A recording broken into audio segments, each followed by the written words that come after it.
పరిశుద్ధుడా పరిశుద్ధుడా పరిశుద్ధుడా పరిశుద్ధుడా మహోన్నతుడా మహాదేవుడా కృపాసత్య సంపూర్ణుడా కనికరం గల కన్న తండ్రి నాయన, ఈరోజు తండ్రి నాయన మాట్లాడుతున్నటువంటి అంశంలో ప్రభు పరిశుద్ధాత్మదేవ మాట్లాడాలనుకుంటున్న నన్ను తండ్రి నాయన మీ నోటి పూరగా వాడుకోమని, సమయోచితమైన జ్ఞానంతో మీ మాటలు మాట్లాడటం కృప చూపించమని పరిశుద్ధాత్మదేవ మాలో నివాసం చేసి ప్రారంభం నుంచి చివరి వరకు మీ మాటలను తండ్రి నాయన మాకు వినిపించి, విన్న మాటల చేత మా హృదయాల్లో తండ్రి నాయన మీకు ఇంకా దగ్గరగా ఉండకు నిర్ణయం తీసుకుంటాము కృప చూపించమని, ఈ కార్యక్రమం అంతా ఆశీర్వదించి బలపరచమని తండ్రి నాయన ఈ ప్రార్థన యేసుక్రీస్తు నామమున అడుగుతున్నాను తండ్రి, ఆమేన్. ఇక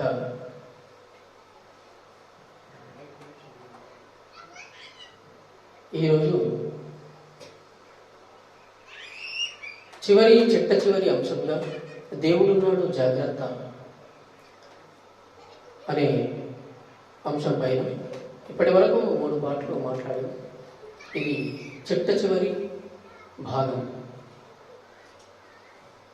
గడిచిన భాగాలలో దేవుడు గురించిన, దేవుడు చెప్పిన, దేవుడు మాట్లాడిన, దేవుడు రాయించిన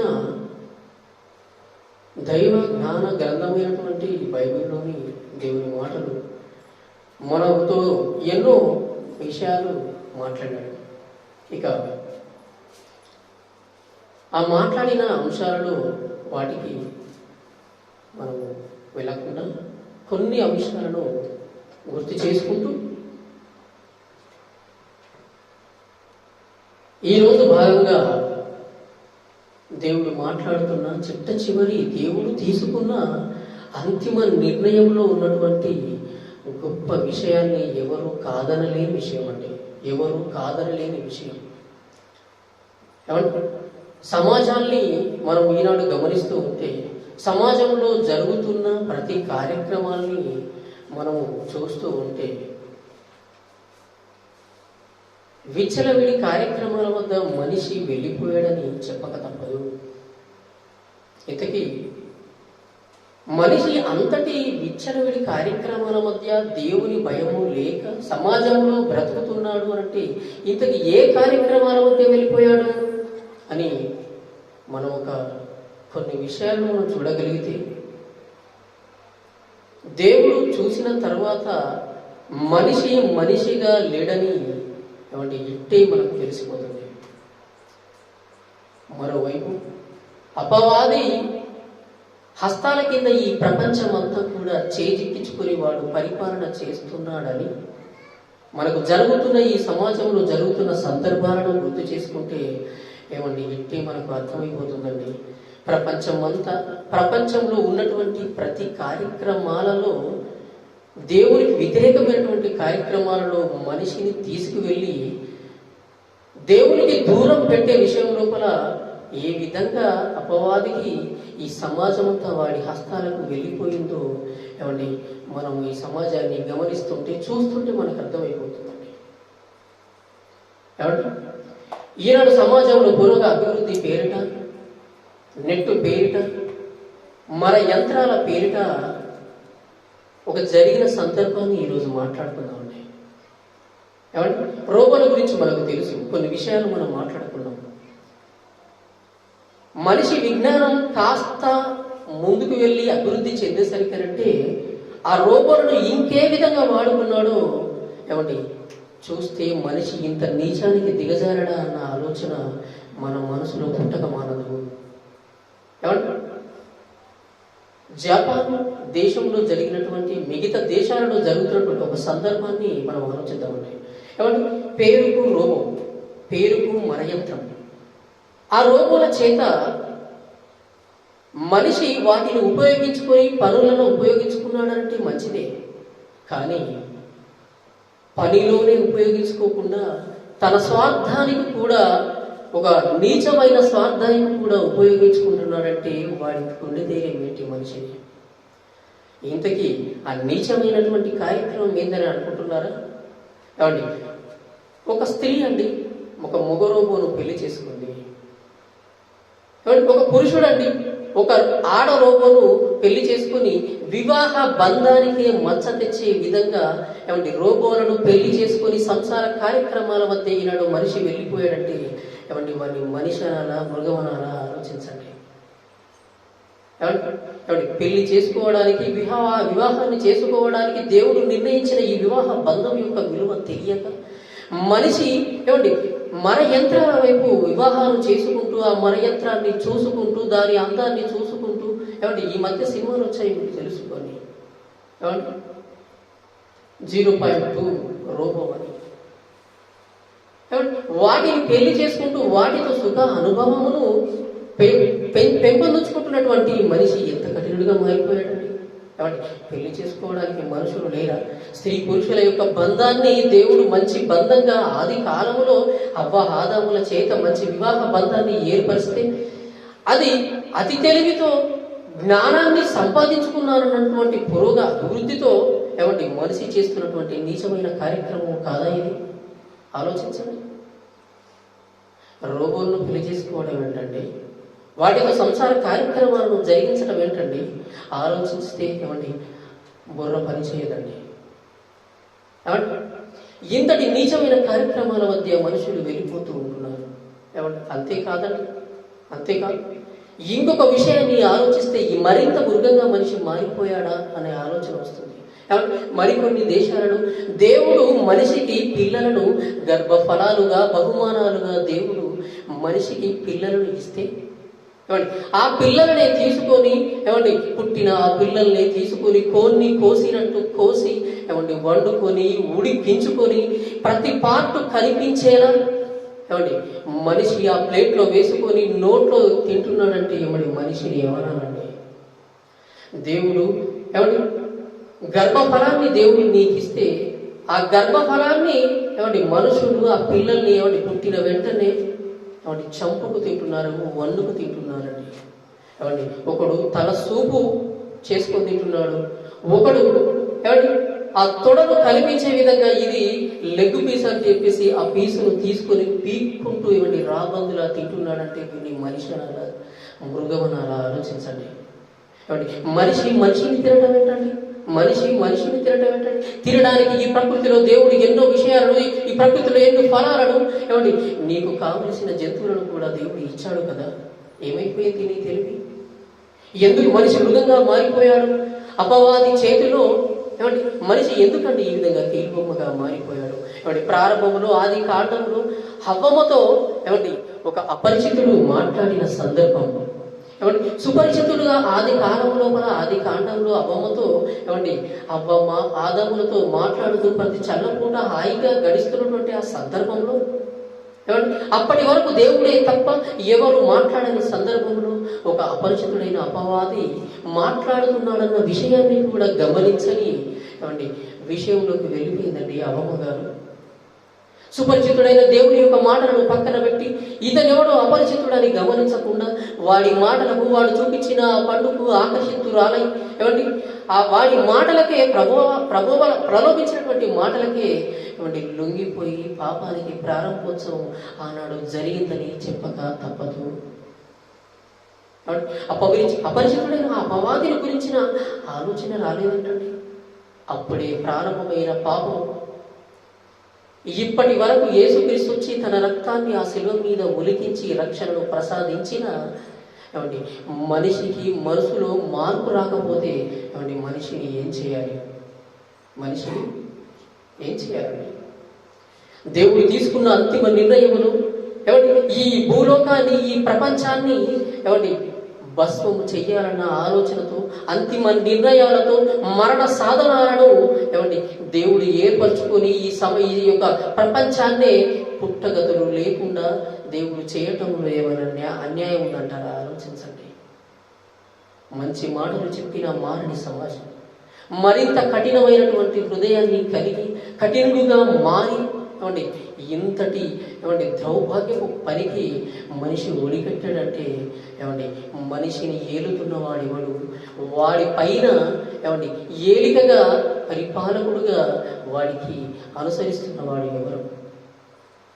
విజ్ఞానపు పాఠాల చేత మనిషి విజ్ఞానాన్ని సంపాదించుకున్న ఆ విజ్ఞానపు ఛాయలు మనసులోనికి రాక అజ్ఞానంతో మనిషి ప్రవర్తిస్తున్న ప్రవర్తన అండి. ఆ ప్రవర్తనకు దేవుడు తీసుకున్నటువంటి ఈ నిర్ణయాన్ని ఏమండి ఈరోజు ఆలోచించాలి. సాధారణంగా కొన్ని కుటుంబాలలో ఓ తండ్రి ఒక ఆఫీసులో పనిచేస్తూ ఉంటే ఇంటికి వస్తాడు. ఆయన ఆనందంగా ఉన్నప్పుడు పిల్లలకు కూడా వచ్చేసి ఏమండి ఆయనకు 4-5 పిల్లలు ఉన్నారనుకోండి, తండ్రి రాగానే వాళ్ళ ఆర్పాటం అంతా కూడా, వాళ్ళ హడావిడంతా కూడా ఏ విధంగా ఉంటుందండి. ఏమండి డాడీ వచ్చేసాడు అని ఒకరు రావడం, ఏమంటే ఒకరు కాళ్ళు పట్టుకోవడం, ఒకరు చేతులు పట్టుకోవడం, ఏమండి ఇంకా ఆయన వాళ్ళు కూర్చొని ఒకవేళ ఆయన హత్తుకుంటే ఆ పిల్లల్ని మరొకడు జుట్టు బీగడం, ఏమండి రకరకాలుగా చేస్తుంటాడు. ఎంత చేసినా తండ్రికి ఆనందమేనండి. పిల్లలు నా దగ్గరికి వచ్చారు, ఏమండి నన్ను ఏమండి ఆ విధంగా నన్ను ప్రేమిస్తున్నారని తండ్రి కూడా చాలా ప్రేమిస్తుంటాడు. ఏమండి ఆ ఆనందం మధ్య పిల్లలకు కావాల్సినటువంటి బహుమానాలు ఇస్తాడు. అదంతా కూడా చక్కగా ఏమండి మంచి వాతావరణం ఏర్పడుతుంది. అదే ఒకరోజు ఆయన ఆవేశంతో వచ్చారనుకోండి, ఆ తండ్రి ఒకరోజు ఆవేశంతో వచ్చి ఏమండి ఆ ఆవేశాన్ని గమనించేది ఎవరు? కౌగిలిస్తారు భార్య. ఆయన భార్య ఏమో చూడగానే భర్త యొక్క ముఖము లోపల ఆనందం లేదు. ఆవేశంతో ఏదో డిసిప్లిన్లో ఏదో ఒక రకమైనటువంటి మూడ్లోకి ఉన్నాడు అని ఆలోచించి ఏమండి తను వెళ్లకుండా తన పిల్లల చేత మంచినీళ్ళు పంపిస్తాను. ఏమండి డాడీకి మంచినీళ్ళు ఎవరా? ఎందుకు? అక్కడ వాతావరణం బాగాలేదు. మరి ప్రారంభంలో అయితే ఆయన ఆనందంగా ఉన్నప్పుడు ఆ వాతావరణం కూడా చక్కగా ఉంది, అప్పుడు ప్రాబ్లం లేదు. ఈమెనే వెళ్ళి ఏమండి బాగున్నారు, ఏమండి డ్యూటీకి వెళ్ళి వచ్చారు కదా మంచినీళ్ళు తాగాలి, కాలు కట్టుకోండి, రకరకాల సపర్యాలండి భార్య చేసే సపర్యాలన్నీ చేస్తుందండి. పరిస్థితి బాగా లేకపోయేసరికంటే అదే పరిస్థితిలో ఇప్పుడు పిల్లలు వచ్చేసి ఒకరు ప్యాంటు పట్టుకోవడం, ఒకరు చెయ్యి పట్టుకోవడం, ఒకరు కాలు పట్టుకోవడం, మరొకడు పైకెక్కి ఆ యొక్క తలలో ఉన్నటువంటి నెత్తిని ఎటుకలు మిగడం చేశారనుకోండి, ఇప్పుడు ఎలా ఉంటుంది పరిస్థితి మీరు ఆలోచించండి. ఇంకా ఎలా ఉంటుంది? ఆయన ఆవేశంలో ఆయన ఉన్నాడు. అప్పటి వరకు గమనించని పరిస్థితిని పిల్లలు గమనించలేదండి. ఏమండి ఆయన ఆవేశంలో ఒకేసారి ఇలా అనేసరికంటే ఒకడు డోరాంతర పడతాడు, ఒకడు కిటికీ దగ్గర పడతాడు, ఇంకా నెత్తి మీద ఉన్నాడు కాస్త విసిరేసరికంటే ఒకడు బీరువా మీద ఉంటాడు, ఒకడు మంచం కిందికి వెళ్ళిపోతాడు. ఏమండి పరిస్థితి వాళ్ళకి అర్థం కాదు. ఏంటి ఎప్పుడు మా నాన్న మేము హత్తుకోవడానికి ప్రేమతో వచ్చినప్పుడు మా నాన్న మమ్మల్ని కౌగిలించుకొని చక్కని ముద్దు పెట్టి మమ్మల్ని ఆహ్వానించేవాడి, ఏంటి జరిగింది? వాతావరణంలో తేడా జరిగింది, ఏదో జరిగిపోయింది అని పిల్లలంతా శబ్దంగా ఉంటారు. తల్లి కూడా సైగ చేస్తుంది, ఏమని? ఎవరు మాట్లాడకండి. ఎందుకు? వాతావరణం బాగాలేదు కదా, వాతావరణం బాగాలేదు. ఏమండి ఇంటి బయట ఉన్నాడు బయటనే ఉంటాడు, ఇంట్లోకి రాడిగా. కిటికీ దగ్గర ఉన్నాడు కిటికీనే ఉంటాడు. ఒకవేళ బీరో మీదకి ఆయన విసిరేసాడు అనుకోండి, బీరో పైన ఉంటాడు, సప్పుడు చేయగా ఆనే ఉంటాడు. ఇంకా మంచం కింద ఉన్నాడు, ఎక్కువ అనకుండా అలాగే కనిపిస్తుంటాడు ఏదో జరిగింది అని. ఏమండి భూమి మీద ఒక తండ్రికి ఇలాంటి ఆవేశం వస్తే, ఈ పరిస్థితి జరిగితే, కన్న తండ్రి అయినటువంటి దేవుడు ఈ ప్రకృతిని నీ కోసం సృష్టించి, నిన్ను సృష్టించి, తన కోసం సృష్టించి, తనకు కావాలని దేవుడు నిన్ను ప్రేమిస్తూ ఉన్నా, ఏమండి ఆ దేవునికి కోపం రాదా? ఆలోచించండి. నీ యొక్క ధర్మ విరోధమైనటువంటి కార్యక్రమాల మధ్య ధర్మ విరోధి అయిన అపవాది చేతిలో నువ్వు పడి వాడికి ఇష్టానుసారంగా నువ్వు బ్రతుకుతూ ఉంటే, ఏమండి దేవునికి ఆవేశం రాదా? దేవునికి కోపం రాదా? ఆలోచించండి. ఆయన తీసుకున్న నిర్ణయాలలో ఏదైనా తప్పుందంటారా? ఏమండి ఏ తప్పు లేదని ఏమండి బైబిల్ నిర్ణయిస్తుంది. ఏమండి దేవుడు మనిషిని చూసినప్పుడు మనిషిలో దేవునికి కనిపించిన కొన్ని లక్షణాలు ఉన్నాయండి. ఏమండి ఈ లక్షణాలు ఏంటో ఒకసారి చూద్దామండి. తిమోతికి రాసిన పత్రిక 2వ పత్రిక 3వ అధ్యాయము 1, 2, 3, 4 వచనాలండి. తిమోతి గారికి రాసిన 2వ పత్రిక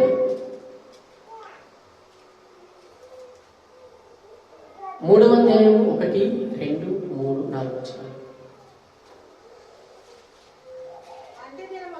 అంత్య దినములలో అపాయకరమైన కాలములు వచ్చునని తెలుసుకొనుము.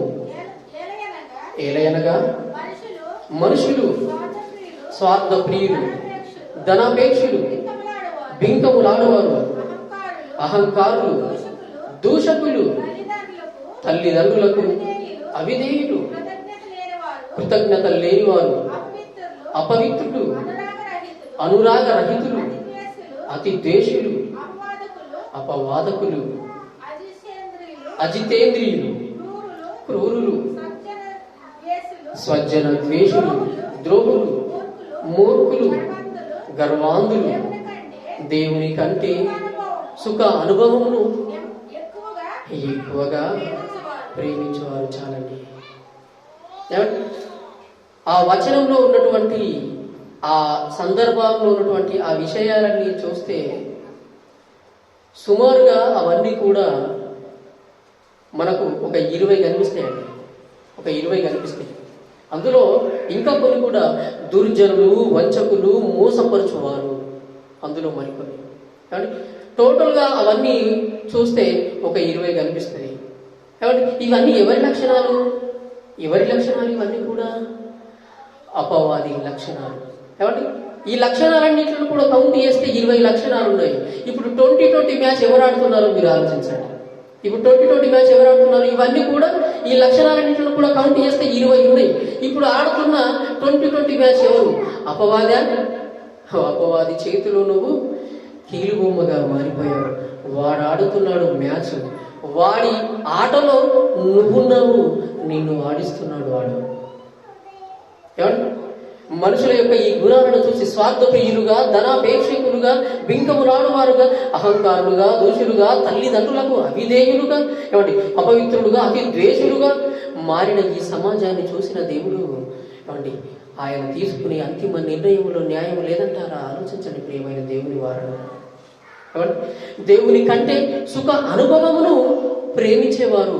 ఏమండి మేలుపైన మమకారాన్ని పెంచుకొని ఈ శరీరాన్ని పెంచి పోషించే విధంగా దానికి సుఖాన్ని ఇవ్వాలనుకుంటున్నాడే కానీ ఏమండి దేవునికి నేను బాధపడుతున్నాను, దేవుని నేను బాధిస్తున్నానన్న ఆలోచన మనిషి మనసులోనికి రాకపోవడం నిజంగా విడ్డూరమేనండి, విచిత్రమేనండి. ఎందుకు? వాడు అపవాది చేతిలో వాడు ఒక కీలుబొమ్మగా మారిపోయాడు మనిషి ఈనాడు సమాజంలో. వాడు ఆడుతున్న ఆటలో పావులుగా ఈనాడు మనుషులు మారిపోయారండి.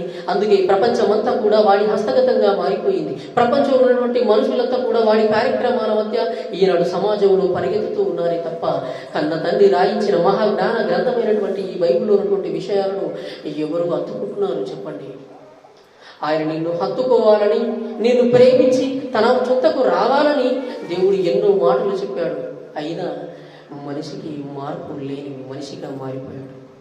ఏమండి ఇలాంటి మనిషిని ఏం చేస్తున్నాడు?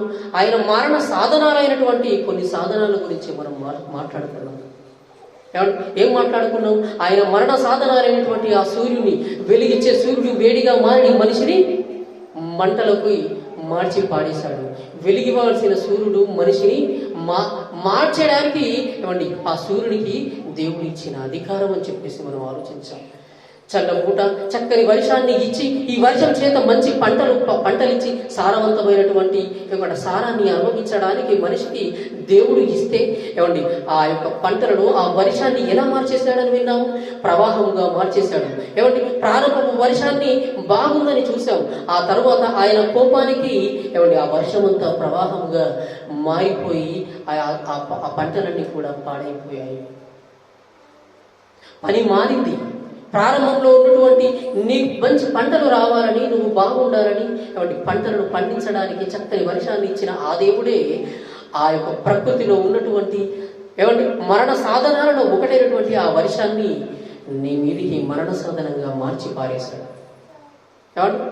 మరొకటి గాలి, చల్లగాలి, పిల్లగాలి, పైన గాలి, ఆ గాలి నీకు ప్రాణవాయువుగా ఉన్నటువంటి ఆ గాలిని నీ ప్రళయ వాయువుగా మార్చి నీ ప్రాణాలను తీసి ఒక వడగాలిగా మార్చేశాడండి దేవుడు. పరిస్థితి మారిపోయింది, దాని పని మారిపోయింది. వాటి పని మారింది అనంటే నీ పని పట్టడానికే. వాటి పని మారింది అనంటే నీ పని పట్టడానికే. ఏమండి, వడగళ్లను ఏమండి విసిరిచేయువాడు ఆయనే, విసిరిచేయువాడు ఆయనే. హెచ్కేలు గ్రంథం 13:13 దేవుడు చెప్పిన మాట ఏమండి, వడగళ్లను విసురువాడు ఆయనే. ఏమండి, వడగళ్లను విసిరితే ఏ పంటలు ఉంటాయి చెప్పండి? ఏ నేల మీద, ఏ నివాసములో యోగ్యానికి ఉపయోగకరమైనటువంటి ఈ భూమి మీద మనిషి జీవనం సాగుతుంది? ఆలోచించండి. గాలి ప్రళయము, జల ప్రళయముల చేత, ఏమండి సునామీల చేత, భూకంపాల చేత, అగ్ని పర్వతాల చేత, ఏమండి దేవుడు మనిషికి బుద్ధి రావాలని, ఏమండి మారి తన యుద్ధకు రావాలని అనుకున్నా, ఏమండి దేవుని ఆలోచనను ఆలోచించకుండా లోకంలోనే మనిషి పరిగెత్తాడని ఆలోచిస్తున్నామండి ఈనాడు సమాజం. పని మారిపోయింది, సూర్యుడి పని మారింది, వర్షం యొక్క పని మారింది. ఏమండి విపరీతమైన చలి పుట్టించేవాడు ఆయనే. ఆయన ఊపిరి వలన ఏమండి మంచు ఏమండి గడ్డ కలిసిపోను. ఏమండి మంచు గడ్డ కలిసిపోతే ఏమండి వేరే దేశాలలో ఏమండి 5 నుంచి 10 అడుగుల వరకు పేరుపోతుందండి. ఆ మంచు నుంచి తట్టుకోవడానికి, తప్పించుకోవడానికి ఏమండి మనిషి ఎలక్ట్రిక్ బెడ్స్ను, ఎలక్ట్రిక్ పరికరాలను వాడుకుంటూ వెచ్చదనాన్ని కలిగించుకోవడానికి ఏమండి ఈ పరికరాలను మనిషి వాడుతున్నాడు. ఏమండి పరికరాలను వాడుతున్నాడు. ఇక ఈ పరికరాలను వాడుతూ దేవునికి దూరంగానే బ్రతుకుతూ ఉంటున్న మనిషి పైన చిట్ట చివరి దేవుడు తీసుకున్న అంతిమ నిర్ణయాలు అతి భయంకరమైనది. ఈ భూమిని భస్మం చేయటానికి దేవుడు తీసుకున్న ఒక నిర్ణయాన్ని చూద్దామండి. హెబ్రీయులకు రాసిన పత్రిక 12వ అధ్యాయం 26-27 వచనాలలో ఒక 26వ వచనాన్ని చూద్దామండి. ఒకప్పుడు ఆయన శబ్దం భూమిని చలింపజేసిన గాని ఇప్పుడు నేను ఇంకొకసారి భూమిని మాత్రమే కాక ఆకాశమును కూడా కంపింపజేతును. ఏమంటున్నాడండి? హెబ్రీయులకు రాసిన పత్రిక 12వ అధ్యాయం 26వ వచనంలో ఒకప్పుడు ఆయన శబ్దము భూమిని చలింపజేసెను, కానీ ఇప్పుడు నేను ఇంకొకసారి భూమిని మాత్రమే కాక ఆకాశమును కూడా కంపింపచేయుదును. ఏమండి ఇప్పటి వరకు ఏమండి భూకంపాల గురించి విన్నాం, సునామీల గురించి విన్నాం, ఏమండి సూర్యుని యొక్క ప్రమాదాల గురించి విన్నాం, వర్షం యొక్క ప్రమాదాల గురించి విన్నాము. కానీ ఇప్పుడు వస్తున్నటువంటి ప్రమాదం అతి భయంకరమైనటువంటి ప్రమాదం అండి. ఏమండి ఒకప్పుడు నేను భూమిని ఆయన శబ్దం చేత అది చలించబడ్డది. ఇప్పుడు రెండవసారి భూమితో పాటుగా ఏమండి ఆకాశాన్ని కూడా కంపింపచేస్తానంటున్నాడండి. ఆకాశాన్ని కూడా కంపింపచేస్తాను. ఏమండి భూకంపం అన్న విషయం నీకు తెలుసు, భూకంపాన్ని దాని యొక్క కొలతలు నీకు తెలుసు. ఏమండి ఆకాశ కంపం అనే మాట ఎప్పుడైనా విన్నావా? ఏమండి ఇది శాస్త్ర ప్రపంచానికి బైబిల్ చెబుతున్నటువంటి కొత్త మాట అండి.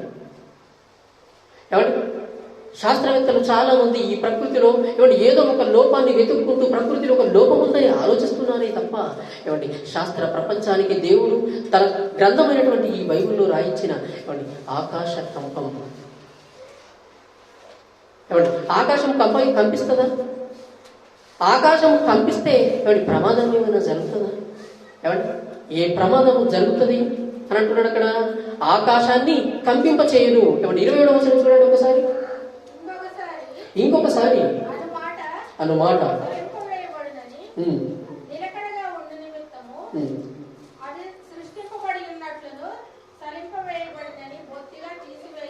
తీసివేయబడట. అందువలన మనము ఇంకా కింది వచ్చాను చదవండి. ఒకప్పుడు ఆయన శబ్దము భూమిని చలింపజేసేను గాని ఇప్పుడు నేను ఇంకోసారి భూమిని మాత్రమే కాక ఆకాశంలో కూడా కంపింపచేతును అని మాట ఇచ్చి ఉన్నాడు. ఏమంటే మాట ఇవ్వడం అంటే ఏంటి? మాట ఇవ్వడం అంటే ఏంటి? దేవుని వాగ్దానం. ఏమని వాగ్దానం చేస్తున్నాడు? కంపింపజేస్తాను ఆకాశాన్ని అని చెప్పేసి వాగ్దానం చేస్తున్నాడు. కంపింప చేస్తాను అని అంటున్నాడు. ఏమండి మరి ఆకాశాన్ని కంపింప చేస్తే వచ్చే ప్రమాదం ఏముంది? వచ్చే ప్రమాదం ఏమిటో ఒకసారి ప్రకటన గ్రంథము 6వ అధ్యాయం 13వ వచనంలో ఎంతటి ప్రమాదాన్ని దేవుడు మనుషుల మీదకి తెస్తున్నాడో మనకు అర్థమవుతుందండి. ఏమంటే ఆకాశాన్ని కంపింప చేస్తే ఏం జరుగుతుందో ఒకసారి చూడండి. ప్రకటన గ్రంథము 6వ అధ్యాయం 13వ వచనంలో పెద్ద గాలి చేత ఊగులాడు అంజూరపు చెట్టు నుండి అకాయపు కాయలు రాలినట్టు ఆకాశ నక్షత్రములు భూమి మీద రాలిను. ఏమండి ఏం రాలుతున్నాయట? ఆకాశ నక్షత్రాలు భూమి మీద రాలుతున్నాయి. దేని వలన? ఆకాశాన్ని కంపింపచేయటం వలన. ఏమండి పెద్ద గాలి చేత ఊగులాడు అంజూరపు చెట్టు నుండి అకాలపు కాయలు రాలినట్టుగా ఆ నక్షత్రాలని కూడా ఈ భూమి మీద రాలబోతున్నాయి. ఏమండి ఆ భూమి మీద నక్షత్రాలు రాలితే బాగున్నాయండి, స్టార్లు బాగున్నాయి, ఒక 2 తీసుకుని జేబులో వేసుకుంటాను, మరో 2 తీసుకుని బీరువాకు అంటేసుకుంటానని అనుకుంటున్నావా? ఇంతకు నక్షత్రం గురించి సరిగ్గా ఏమండి సమాజం మనకేమైనా అవగాహన ఇచ్చిందా? ఏమండి బైబుల్ ఇచ్చిన ఏమండి బైబుల్లో ఉన్నటువంటి ఆ మాటను చూస్తేనండి నక్షత్రం ఏ విధంగా ఉంటుందో మానవ కోణంలో మనిషి కూడా ఒక క్యాలిక్యులేట్ చేశాడండి. క్యాలిక్యులేట్ చేసి ఏమండి నక్షత్రం ఎంత ఉంటుంది అని చెప్పేసి క్యాలిక్యులేట్ చేసేసరికంటే ఏమండి ఈ భూమి ఏదైతే ఉందో ఏమండి ఒక్క భూమి, 2 భూమి, 2 భూముల, 3 భూముల, ఏమండి 13 లక్షల భూములను కలిపితే 13 లక్షల భూములను కలిపితే ఏమండి ఒక నక్షత్రం ఉంది. ఒక నక్షత్రం అది నీ ఊహకు కూడా అందదు, నీ యొక్క ఆలోచనకు కూడా అందదు, నీకు కంటికి కనిపించదు. ఈ ఒక్క భూమిని చూస్తేనే ఈ ఒక్క భూమిలో ఉంటున్న ప్రయాణమేలేనా మనిషి అలసిపోతున్నాడు, ఆవేశంతో ఆరిపోతున్నాడు చివరికి. ఏమండి 13 లక్షల భూములను కలిపితే ఒక నక్షత్రం అంటే దేవుని యొక్క సృష్టిలో ఉన్నటువంటి అద్భుతమైన ఏమండి ఆ ఆలోచన చూడండి. ఏమండి ఒక్క నక్షత్రం ఈ భూమి మీద పడితే ఏమైపోవాలి భూమి చెప్పండి? ఏమండి రోడ్డు రోలర్ కింద నుజ్జు అయిపోయినట్టుగా నుజ్జైపోతాం, మెస్ అయినట్టే ఏమండి ఆ మెస్ లోపల కూడా మెస్ అయిపోయినట్టుగా మెస్ అయిపోతామండి. ఏమండి రోడ్డు రోలర్ కింద ఒకవేళ పడితే అది నుజ్జైనా కనిపిస్తుందేమో కానీ ఏమండి అంత పెద్ద అయినటువంటి ఆకాశంలో ఉన్నటువంటి ఆ నక్షత్రం భూమి మీద పడితే ధూళి కనిపించదు, దుమ్ము కనిపించదు, ఏమండి ఈ భూమే కనిపించదండి. భూమి మీద మాత్రం మనం స్టార్లు ఉన్నారని చెప్పేసి మనం చెప్తుంటాం. ఏమంటే స్టార్ ఉన్న ప్రత్యేకత అండి అది. ఏమంటే ఒక నక్షత్రము యేసుక్రీస్తు ఏమంటే ప్రభు అయినటువంటి యేసుక్రీస్తు మనకు రక్షణ ఇవ్వడానికి ఈ లోకానికి ఏమంటే రావడానికి బయలుదేరిందండి ఒక నక్షత్రం.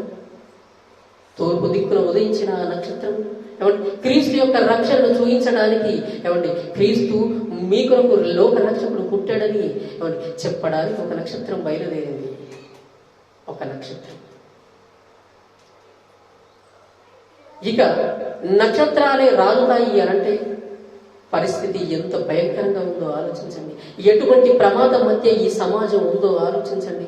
ఈ సమాజం అంతా కూడా ఎంతటి ఘోరమైనటువంటి విపత్తుకు దారితీసే ప్రమాదంలో మనుషులు ఉన్నారో ఆలోచించండి. ఏమంటే దేవుని ఈ మాటలు విన్నా నీ మనసు కరగటం లేదా?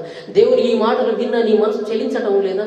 నీ హృదయాన్ని బండగా మార్చుకున్నావా? ఆలోచించండి ప్రియమైన దేవుని వారులారా. దేవుడు తీసుకున్న అంతిమ నిర్ణయాలలో ఆ నక్షత్రాలు రాలితే భూమి ఏమైపోవాలి, నువ్వేమైపోవాలి ఆలోచించు. దేవునికి వ్యతిరేకంగా బ్రతుకుతూ దేవుడు నన్ను విడిచిపెట్టాడు, ఇంకా నాకేం కాదు, నా ఇష్టం వచ్చినట్టుగా బ్రతుకుతానని అనుకుంటున్నావా? దేవుడు నిన్నే విడిచిపెట్టడం ఆలోచించు. దేవుడు నిన్నే విడిచిపెట్టాడండి. ఏమండి ఈ నక్షత్రాల గురించి, నక్షత్రం గురించినటువంటి ఏమండి మాట ఏమండి ఆ నక్షత్రాలు మనకి ఎక్కువగా ఏ సీజన్లో మనకు కనిపిస్తాయి? మామూలుగా డిసెంబర్ 25, జనవరి 1 క్రిస్మస్ మనం పెట్టుకుంటాం కదా, నక్షత్రాలు పెట్టుకుంటాం. ఒక చక్కని మెరుపు లాంటి ఆకారాన్ని చూసి ఊహించి గీసినటువంటి నక్షత్రం వలన మనుషులకు కూడా నక్షత్రాన్ని మనకు కనిపిస్తాయి. డిసెంబర్ 25 క్రిస్మస్ లో కనిపిస్తాయి. ఆ తర్వాత నూతన సంవత్సరం వరకు కూడా దాన్ని మనం కొంతమంది మనలో ఉంచుకుంటారు కాబట్టి అప్పటి వరకు కూడా ఆ నక్షత్రాన్ని చక్కగా మనం పెట్టుకుంటాం. బాగుంటుంది. కానీ ఆ నక్షత్రం రాలి పడిపోయే కాలంలో ఇలాంటి సమాజం ఉంది. మొదటి శతాబ్ద కాలం లోపల దేవుడు చెప్పినటువంటి మాట ఏమంటే ఆ నక్షత్రము ఆయన కోసం కదిలింది. ఇంకా మనము ఏమండి నెక్స్ట్ నక్షత్రాలు రాలే కాలంలో ఉన్నామండి. ఏమండి ఆ నక్షత్రాల గురించి మనం తెలుసుకోవాలి. నక్షత్రమే రాలితే నీ జీవితం ఏమాత్రం ఇక్కడ ఈ భూమి మీద కనిపించదు. అందుకే ఏమంటే ప్రకటన గ్రంథం 6వ అధ్యాయంలో 13వ వచనంలో ఏమండి ఆకాశ నక్షత్రంలో భూమి మీద రాలేని అన్న మాటను చూపిస్తున్నాడండి. హబుల్ టెలిస్కోప్ కనిపెట్టిన తర్వాత మన వాళ్ళు ఎన్ని నక్షత్రాలు ఉన్నాయో ఆ నక్షత్రాల యొక్క సంఖ్యతో కనిపెట్టే ప్రయత్నంలో మానవ ప్రయత్నంలో మనుషులు చేస్తున్నారండి. ఎన్ని నక్షత్రాలు లెక్క పెట్టగలం చెప్పు? ఒకటా రెండా? లక్షలు వేలు లక్షలు కోట్లలో నక్షత్రాలు ఉంటే ఇంకా మా వల్ల కాదు. హబుల్ టెలిస్కోప్ సామర్థ్యము మామూలుగా విన్న విషయాన్ని ఒకసారి చూడగలిగితే 1500 కోట్ల కాంతి సంవత్సరాల దూరములో ఉన్న నక్షత్రాలను కూడా చూసే సామర్థ్యము హబుల్ టెలిస్కోప్ ఉందటండి. హబుల్ టెలిస్కోప్ అంత దూరంలో ఉన్నటువంటి ఈ విశ్వం యొక్క అంచులలో ఉన్నటువంటి అక్కడ ఉన్నటువంటి నక్షత్రాలను చూడగలుగుతున్నావే కానీ ఆ మాటలు వింటున్నావే కానీ కన్న తండ్రి పెట్టిన ముత్యాల లాంటి మాటలు గ్రంథమైనటువంటి బైబిల్లో నీ దగ్గర పెడితే మాత్రం వినలేని పరిస్థితుల మధ్య ఈనాడు మానవ సమాజంలో ఉన్నటువంటి క్రైస్తవ సమాజం కూడా లేకపోలేదు. దేవుడు మనకు ఒక అదృష్టాన్ని కలిగించి యేసు క్రీస్తును ఒక రక్షకుడిగా మనకు పెట్టాడండి, మనకు మధ్యవర్తిగా. మీకు తెలుసు దేవుడు ఎన్ని మాటల చేత మనతో మాట్లాడుతున్నాడు, ఎన్ని మాటల చేత మనల్ని బలపరచాలని, తన యుద్ధకు రావాలని ఎన్ని మారులు ఎన్ని అవకాశాలను మనుషులకు ఇస్తున్నాడో. ప్రారంభము నుంచి ఆది కాండము నుంచి ఎన్నో విషయాలు ప్రవక్తల చేత మనుషుల చేత చిట్ట చివరికి తన ప్రియకుమారుడైన యేసుక్రీస్తు యొక్క రక్తాన్ని సిలువలో ఉలికించి రక్షణను ఇచ్చినా కూడా మానవ సమాజంలో అపవాది మాటలకు మానవ సమాజం అంతా మారిపోయే పరిస్థితుల మధ్య ఉందే గాని దేవుని మాటలను మనసులోనికి తీసుకునే విధంగా మనుషులు ఈనాడు లేరన్నట్టే గాని మనకు కనిపిస్తుందండి. నక్షత్రాలు రాలితే భూమి ఏమైపోవాలో ఏమి జరుగుతుందో ఒకసారి చూడండి. దేవుడు రాయించిన ఒక మంచి మాట మత్తయి సువార్త 24వ అధ్యాయము 29వ వచనాన్ని చూద్దామండి. ఒక మాట మత్తయి సువార్త 24వ అధ్యాయం 29వ వచనంలో, ఆ దినముల శ్రమ ముగిసిన వెంటనే చీకటి సూర్యుని కమ్మును, చంద్రుడు కాంతినివ్వడు, ఆకాశము నుండి నక్షత్రములు రారును, ఆకాశమందలి శక్తులు కదిలింపబడును. కంటికి కనిపించని కంటికి ఆ కనిపించే చక్కని వాతావరణాన్ని కలిగించే ఆకాశంలో నువ్వు చూస్తున్నప్పుడు చక్కగా కనిపిస్తాయి ఆ నక్షత్రాలన్నీ. కంటికి అందంగా కనిపించే ఆ నక్షత్రాలు రాలి ఒక పెను ప్రమాదాన్ని తీసుకొస్తున్నాయి. ఇంతటి పెను ప్రమాదాన్ని తీసుకొచ్చినప్పుడు మనకు మధ్యవర్తిగా దేవుడు ఒక మాటను చెబుతూ ఒక విషయాన్ని మనకి చూపిస్తున్నాడు. చూద్దాం ఒకసారి. రోమిలకు రాసిన పత్రిక 8వ అధ్యాయము 34వ వచనంలో, రక్షణ ఇచ్చిన ఆ దేవుడే మనిషి మీదికి ఈ శిక్షకుడై బయలుదేరుతున్నాడు. మనకి ఈ మాటలు కొన్ని కనిపిస్తాయని చూద్దాం ఒకసారి. చదవండి. రోమిలకు రాసిన పత్రిక 8వ అధ్యాయం 34వ వచనం. శిక్ష విధించేవాడు ఎవడు? చనిపోయిన యేసుక్రీస్తే. అంతేకాదు మనిషిలో నుండి మృతులలో నుండి లేచిన వాడు, దేవుని కుడి పార్శ్వమున ఉన్నవాడు, మన కొరకు విజ్ఞాపనమును కూడా చేయవాడు ఆయనే. చాలా నిన్ను నన్ను బ్రతికించడానికి దేవునికి తెలియదా? ఆయన తలుచుకుంటే ఈ భూమి మీద ఉన్నటువంటి ఏ ప్రపంచ దేశాలు ఈ భూమి మీద మనుగడ సాధించగలవు చెప్పండి. ఆయన తలుచుకుంటే ఒక క్షణంలో ఈ భూమి అంతా కూడా ఆవిరైపోయి ఆ గాలిలో కలిసిపోవాలి. కానీ దేవుడు నిన్ను కావాలనుకుంటున్నాడు, దేవుడు నిన్ను ప్రేమిస్తున్నాడు. దేవుడు నువ్వు కావాలని అన్నిటినీ ఇచ్చి ఆయన ప్రేమను చులకనగా చూస్తావా? చూసినప్పటికీ, ఎంతమందిని పంపించినప్పటికీ చివరికి ప్రియ కుమారుడైనటువంటి యేసు క్రీస్తుని మనకు మధ్యవర్తిగా పంపించాడు.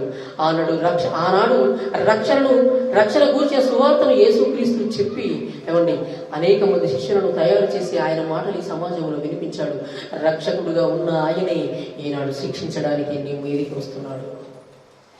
రక్షకుడు ఆయనే, నువ్వు తప్పు చేస్తే శిక్షకుడు కూడా ఆయనే. ప్రేమిస్తాడు, ఆశీర్వాదాలు ఇస్తాడు అనకు. ఆశీర్వాదాలతో పాటు కూడా దేవునికి అవిధేయులుగా బ్రతికిన వారికి మీద ఆయుధాలను కూడా, మారణ ఆయుధాలను కూడా దేవుడు పంపిస్తాడండి.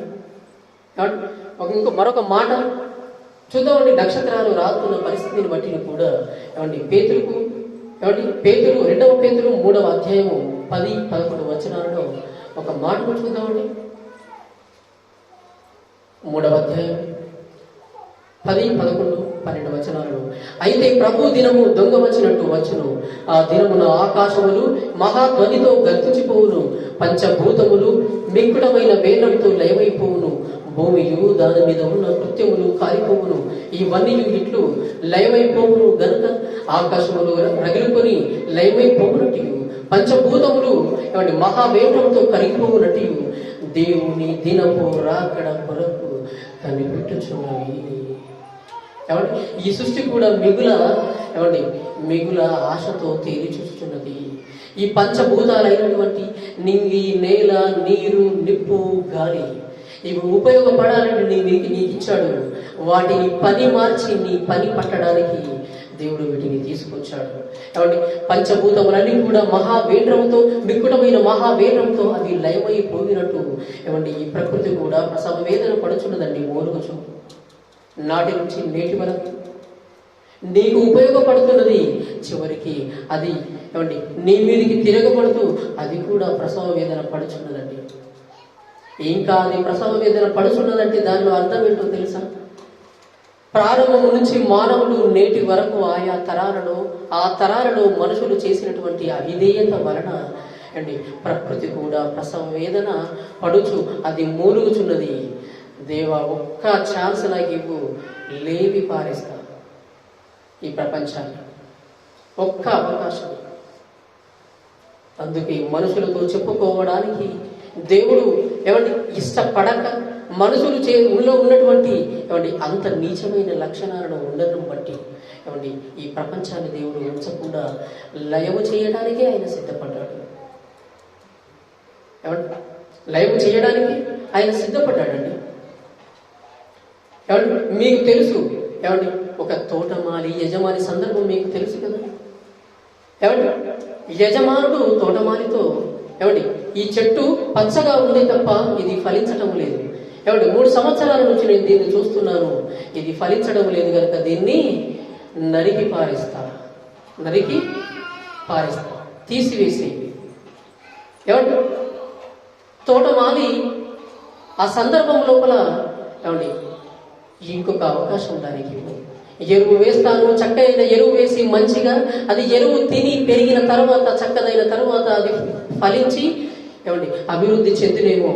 ఒకవేళ చెందని ఎడల తీసేసి నరికేసి ప్రభు అని చెప్పేసే సందర్భం.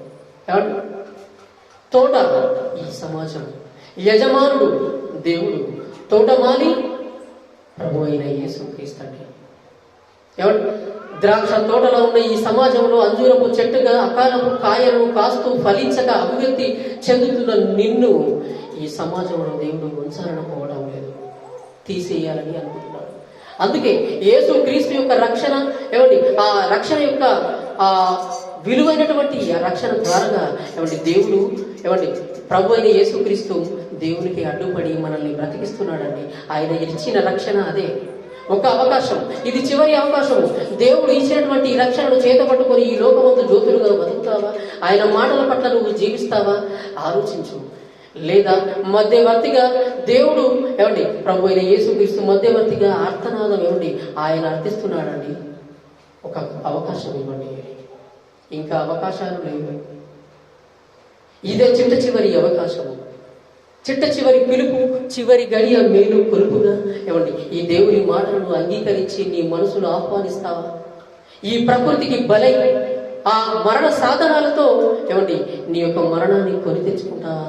దేవుని మాటలకు విధేయుడై అవిధేయుడు కాక ఆయన ఇష్ట ప్రకారం నువ్వు బతికితే కష్టమైన, నష్టమైన, కన్నీళ్ళైనా, ఆవేదనైనా ఆయన నిన్ను రక్షించుకుంటాడు. ఆయన నిన్ను రక్షించుకుంటాడు, నిన్ను కాపాడుకుంటాడు. ఈ ప్రకృతి వైపరీత్యాలలో ఉన్నటువంటి ఈ ప్రమాదాల నుంచి దేవుడు నిన్ను కాపాడుకుంటాడు. ఎన్ని ప్రమాదాలండి! ఏమండి భూ ప్రమాదము, వర్ష ప్రమాదము, గాలి ప్రమాదము, నింగి ప్రమాదము, నేల ప్రమాదము, ఇన్ని ప్రమాదాల మధ్య దేవుని యొక్క మాటల నుంచి నువ్వు దూరమై ఎక్కడికి పారిపోగలవు చెప్పు? ఎక్కడికి నువ్వు పరిగెత్తి దాకగలవు చెప్పు? ఆకాశం నందు వెళ్ళగలవు? మరో గ్రహానికి వెళ్ళాలనుకుంటున్నావా?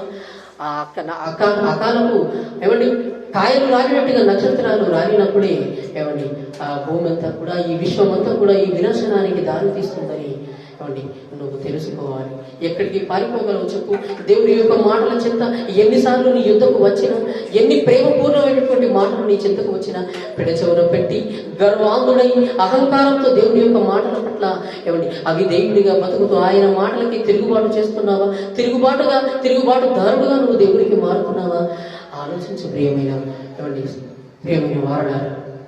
ఇంతటి మహా విపత్తు నుంచి ఎక్కడ నువ్వు తప్పించుకోగలవు? ఎక్కడ నీవు తప్పించుకోగలవు?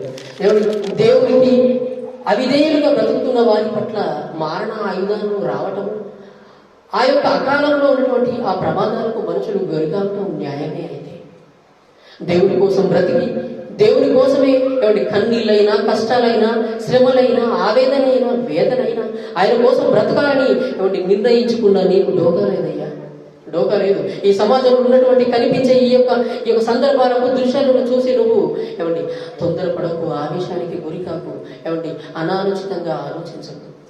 నీకు మంచి భవిష్యత్తు ఉంది. నీ భవిష్యత్తుకు డోకా లేదు.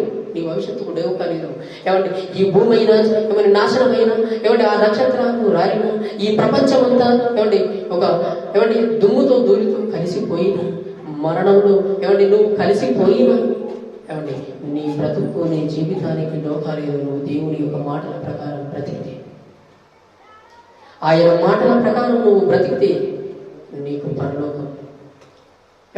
ఆ పరలోకం నీకు ఇవ్వాలని అప్పుడప్పుడు ఎంతో ప్రమాదాలను తెచ్చుతున్నాడండి నీకు పరలోకం ఇవ్వడానికి. మరి పరలోకం ఇవ్వాలంటే ఏం కావాలి? పరలోకాన్ని సంపాదించే అర్హత గల జీవితం నీకు కావాలయ్యా. పరలోకాన్ని సంపాదించేంత జీవితము నీకు కావాలి. పరలోకాన్ని సంపాదించే అర్హత జీవితం నీకు కావాలంటే నువ్వు ఏ విధంగా బ్రతకాలి? అందులో 20 లక్షణాలను చూసాం. ఆ లక్షణాలు కాకుండా దేవుని లక్షణాలు నీలో కనిపించాలని దేవుడు కోరుకుంటున్నాడు. అలా కోరుకుంటే నీకు పరలోకం. ఆకలికి చోటు లేదు, కన్నీళ్లకు అవకాశము లేదు, పని చేసుకోవాలనే అవసరత లేని ఆ పరలోకానికి దేవుని నిన్ను ఆహ్వానించాలని ఈ మాటలు రాయించి నీ ఎదురు తీసుకొస్తున్నాడు ప్రియమైన దేవుని వాడు. ఇన్ని మాటల చేత దేవుడు నిన్ను రక్షించుకోవాలని అనుకుంటున్నాడు. కానీ దేవుడి యొక్క మాటల నుంచి నువ్వు తప్పించుకొని అపవాది హస్తాల కిందికి వెళ్ళిపోతున్నావు. జాగ్రత్త. ఇన్ని మాటలు విన్న నీవు జాగ్రత్త, విన్న తరువాత కూడా జాగ్రత్త, వినని వాడికి జాగ్రత్త. దేవుని మందిరానికి వచ్చి ఆయన మాటలు వింటూ జాగ్రత్త లేక ఉన్న నీవు జాగ్రత్త. దేవుడు ఉన్నాడు. దేవుని మాటల ప్రకారం నీవు బ్రతుకుతావా? మరణ సాధనాలు అయినటువంటి మారణ ఆయుధాలకు బలైతావా? ఆలోచించుకొని నిర్ణయం తీసుకో. పరలోకాన్ని ఇవ్వాలని ఆయన అనుకుంటున్నాడు. నరకానికి వెళ్ళిపోవాలని ఆలోచిస్తున్నావా? ఆలోచించు. ఆ యొక్క నరకమును అగ్ని ఆరదు, పొరుగు చావదు అనండి. ఆరని మంటల మధ్య నీ యొక్క ఆత్మ ఆర్తనాదాలు చేయటం న్యాయమా? కొన్ని సంవత్సరాల జీవిత కాలంలో దేవుని కోసం 60-70 సంవత్సరాల ఈ చిన్న జీవిత కాలంలో ఆయన కోసం కష్టాలైనా, కన్నీళ్ళైనా, బాధలైనా ఆయన కోసం బ్రతికితే అనంత కాలపు ఆనందం చే ఆ పరలోకము నీకు కావాలి. ఆలోచించు ప్రియమైన దేవుని వారు. దేవుని మాటలు ఈ సమాజంలో ఆలోచించక పెడచెవిన పెడుతూ బ్రతుకుతూ ఎంతకాలం నువ్వు ఆయన నుంచి తప్పించుకోగలవు? తప్పించుకొని బ్రతికి బట్ట కట్టగలవా? ఆలోచించు. ఈ విశ్వం అంత వినాశనానికి వెళ్ళిపోతుందండి. నీకు మహాలోకాన్ని ఇవ్వాలని దేవుడు తను నిర్ణయించుకున్నటువంటి నిర్ణయం అండి. మరొక మాట కలవరపడకూడదని ఇంతటి విపత్తు సమాజంలో జరుగుతుంటే దేవుని కోసం బ్రతుకుతున్న మా బ్రతుకులు ఎలా అయిపోవాలని ఒకవేళ నీవు కలవరపాటు చెందుతున్నావా? ఆ కలవరంలోనికి నీ జీవితం వెళుతుందా? కలవరపడకూడదని దేవుడు చెప్తున్న ఒక మాట చూద్దామండి. దేవుడు చెప్తున్న ఒక మాట చూద్దాం. హెబ్రీయులకు రాసిన పత్రిక 13వ అధ్యాయం 14వ వచనం. హెబ్రీయులకు రాసిన పత్రిక, నిలవరమైన పట్టణము మనకిక్కడ లేదు కానీ ఉండబోచున్న దానికోసము ఎదురు చూచుచున్నాము. చాలండి. ఏమంటే నిలవరమైన పట్టణం మనకి ఈ భూమి మీద లేదండి. మనం ఈ పరలోక నివాసులము. ఏమండి పరలోక నివాసులమైన మనము ఈ భూమి మీదకి వచ్చి భూ నివాసులుగా ఏమండి ఈ లోకంలో బ్రతుకుతున్న నీవు పరలోకం గురించి ఆలోచించవా? ఏమంటే మనది ఈ లోకం కాదని దేవుడే సాక్షాత్తు కన్న తండ్రి తన యొక్క గ్రంథంలో ఈ మాటలు రాయించి నీకు వినిపించుతున్నప్పుడు నీ మనసు చెలించడం లేదా? నీ హృదయానికి ఏమంటే ఈ మాటలు తాకటం లేదా? ఆలోచించు ప్రియమైన దేవుని వారులారా. ఏమంటే పరలోకంలోనికి నువ్వు రావాలని ఆయన కోరుతున్నాడు. ఒకవేళ పరలోకమే నీకు రాక ఏమంటే దేవుని మాటలకు అవిధేయునిగా బ్రతికితే ఏమంటే ఆ నరకానికి నువ్వు వెళ్ళిపోవాలి. ఏమంటే యేసుక్రీస్తు అంటున్న ఒక మాట చూడండి. ఏమంటే కుడి వైపున ఉన్న వారిని గురించి అంటున్నటువంటి మాట ఒక మాట చూద్దామండి. ఏమంటే నా తండ్రి చేత ఆశీర్వదించబడిన వారలారా రండి, లోకం పుట్టినది మొదలుకొని మీ కొరకు సిద్ధపరచబడిన రాజ్యమును స్వతంత్రించుకుని. ఏమంటే నా తండ్రి చేత ఆశీర్వదించబడిన వారలారా రండి, ఈ లోకం పుట్టినది మొదలుకొని మీ కొరకు సిద్ధపరచబడిన రాజ్యాన్ని మీరు స్వతంత్రించుకోండి అని, ఆ పరలోకాన్ని స్వతంత్రించుకోండి అని చెప్తున్న మాట అండి. ఈ మాటలు నీ మనసును కదిలిస్తే, నీ మాటల చేత నీ బ్రతుకు మారితే, ఏమండి ఈ మాటల చేత నీ బ్రతుకు మారాలని నువ్వు కోరుకుంటే, ఏమండి పరలోకానికి దగ్గరయ్యే జీవితం నువ్వు జీవించు. ఏమండి నరకానికి ఏమంటే జీవించే నరకానికి వెళ్ళే జీవితాన్ని ఎందుకు కోరుకుంటావు? అందరూ మరణించిన అందరితో పాటు నువ్వు వెళ్ళవలసిన లోకము పరలోకము. అందరూ మరణించిన నువ్వు ఆ లోకానికి వెళ్ళవు. నీవు ఆయనకి ఇష్టకరంగా బ్రతికితే దేవుడున్న లోకము పరలోక రాజ్యానికి దేవుడి నిన్ను ఆహ్వానిస్తున్నాడు. ఆయన ఆహ్వానిస్తున్న ఆయన లోకానికి వెళతావు. దేవుని మాటల చేత ఏమండి ఇక్కడ కలిగిస్తున్నటువంటి ఏమండి ప్రకృతిలో ఉన్నటువంటి ఆ వైపరీత్యాల చేత మారణ సాధనాలకు బలవుతావా? దేవుని మాటలు వింటూ దేవుని చింతకి వచ్చి ఏమండి పరలోకాన్ని ఏమండి స్వతంత్రించుకుంటావా? నీవే నిర్ణయించుకో. చెప్ప చివరి పిలుపుగా దేవుని యొక్క ఈ చివరి గడియ మేలు కొలుపుగా ఈ మాటలు ఏమండి ముగిస్తున్నాను. ఈ మాటలు దేవుడు మన వినికిడిలో దీవించి ఆశీర్వదించును గాక. ఆమేన్.